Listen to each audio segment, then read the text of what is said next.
Once upon a time, in the quiet town of Ogoda, there lived a teenage girl named Chikamso.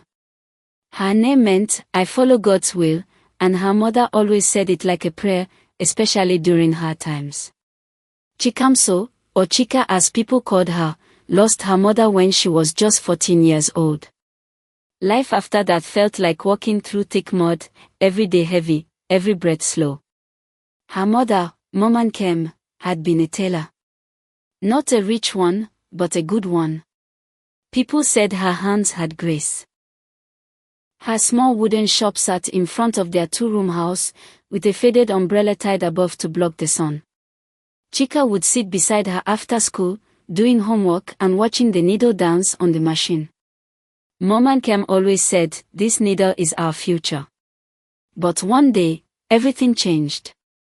After New Year, Mama Nkem began coughing. Then chest pain. Then weakness.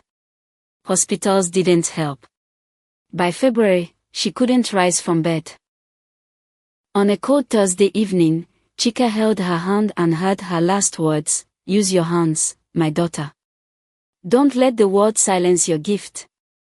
Then Mama Nkem closed her eyes, and Chika's word broke. After the burial, Chika was taken in by her uncle. At first, things were fine. But soon, his wife, Auntie Monaiki, began showing her true face. Chika woke before dawn to sweep, fetch water, and wash clothes. She was allowed only small scoops of food. Her school shoes tore, but no one bought new ones. Still, she kept quiet. She had her mother's voice in her heart. Every evening, after chores, Chika would sit at the corridor drawing dress designs in her old sketchbook, the one her mother left behind. It was all she had left of the dream. She told no one, but she prayed daily, let this dream speak for me one day. Then, on her 17th birthday, something happened. The principal came to her class with an announcement. There will be a statewide tailoring competition. Girls aged 15 to 20. First prize, 15 million Nigerian nairas and a scholarship to a top fashion school in Lagos. The whole class shouted. Some clapped. Some screamed. Chika just froze. 15 million Nigerian nairas. That kind of money could change her whole life. She could start her own fashion house. Live with dignity. Honor her mother's dream. But reality hit hard. She had no machine, no money, and no help. That night, she knelt beside her mat and begged her aunt.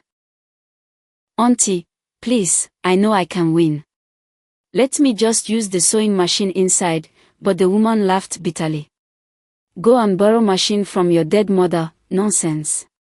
Chika cried herself to sleep. Then, in the middle of the night, something strange happened. She dreamed of her mother, standing under the mango tree behind their old house.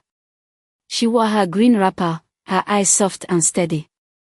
In her hands was a wrapped white cloth. My daughter, Mama Nkem said, go behind the tree. I left something there for you. Chika woke up in tears. She didn't wait for morning. She tied her wrapper, grabbed a torchlight, and stepped into the cold night. The air was silent. Her legs trembled. But she followed the small path behind their old house, toward the mango tree. The wind whispered like someone calling her name. For a second, she wanted to run back. But something inside told her to stay. She pointed her small torch to the ground and gasped. There it was. A small metal box covered in dry leaves and tied with red thread.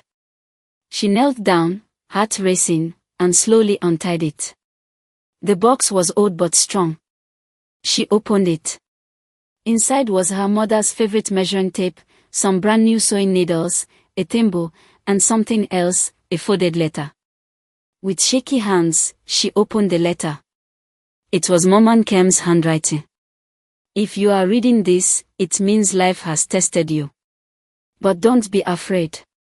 The gift is in your hands. Take this to Madam Gloria. Tell her your name and show her this letter. She will help you. Chika cried and hugged the box like it was her mother. Madam Gloria. She remembered the name. Her mother used to mention her, a retired tailor who once trained her. She lived in the next village, Yumuko. The next morning, Chika left early without telling anyone. She wore her old sandals and held the box tight. The journey to Yumuko took almost 2 hours by foot. She got tired, but she didn't stop. Her dream was stronger than her pain. When she got to Madam Gloria's compound, she knocked softly. An old woman opened the door. She wore a wrapper and glasses. "Who are you looking for?" she asked. "My name is Chikamso," Chika said. "I am Maman Kem's daughter. She told me to give you this." The woman looked at the letter, then at Chika's face. Tears filled her eyes. "I knew your mother well. She was a lion in a small body. Come in, my child." Madam Gloria gave her food, water, and listened to her story. Then she took Chika to the back of the house and showed her a small sewing room. There were 2 old but working machines and a shelf of cloths. "You will use this machine to sew for the competition," she said. "And I will train you myself." Chika broke down in tears. She didn't know if it was joy or relief. But for the first time in 3 years, she felt truly seen. Her mother was gone, but not far. The days at Madam Gloria's house passed like wind, but every moment was full of meaning.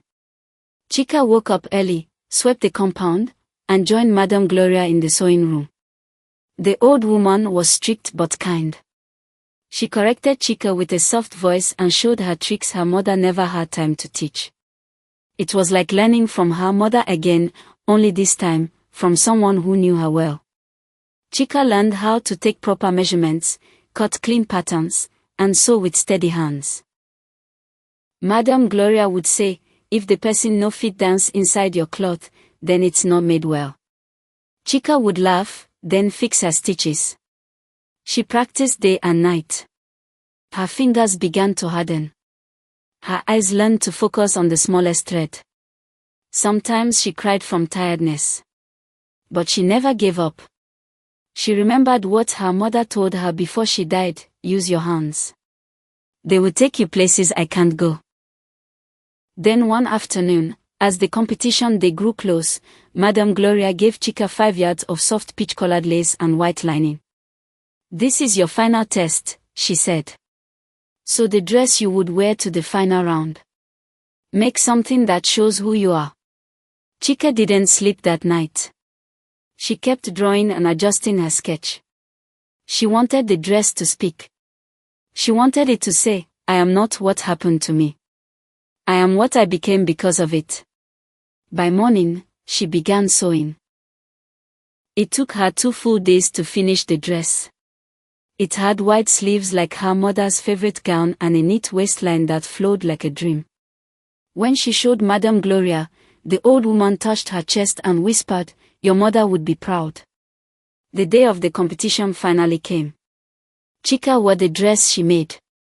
Madam Gloria tied her girlie with care and packed her a small bag.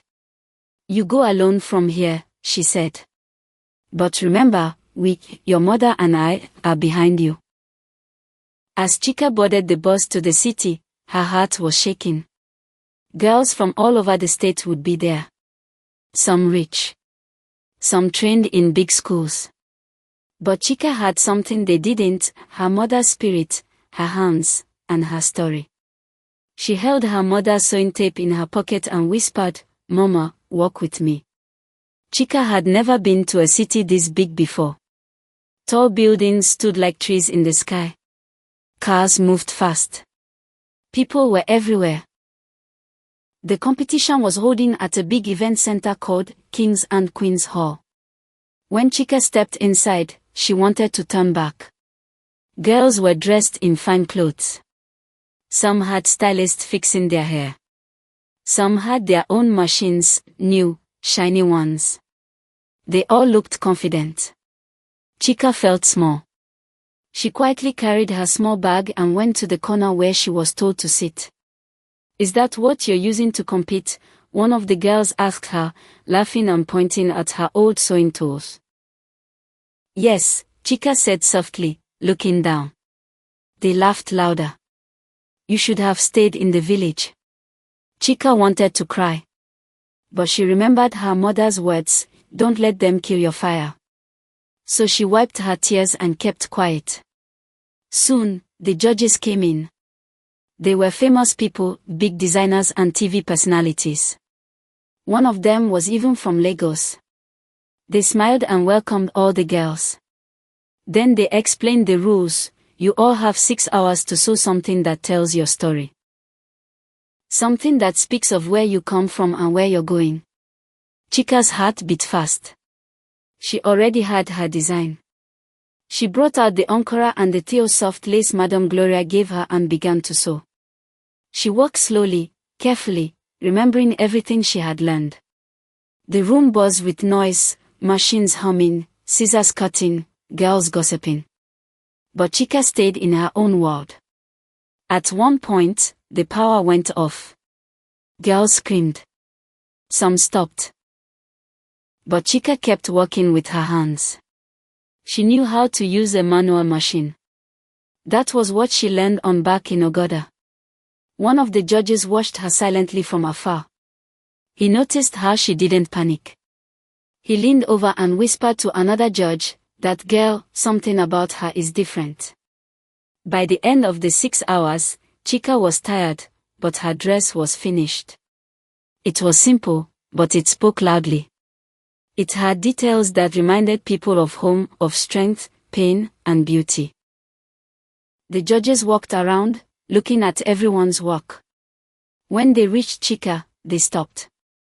One of them looked her in the eyes. Who taught you? He asked. Chika held back tears. My mother. But she's late now. They all nodded slowly and walked on. That night, Chika couldn't sleep.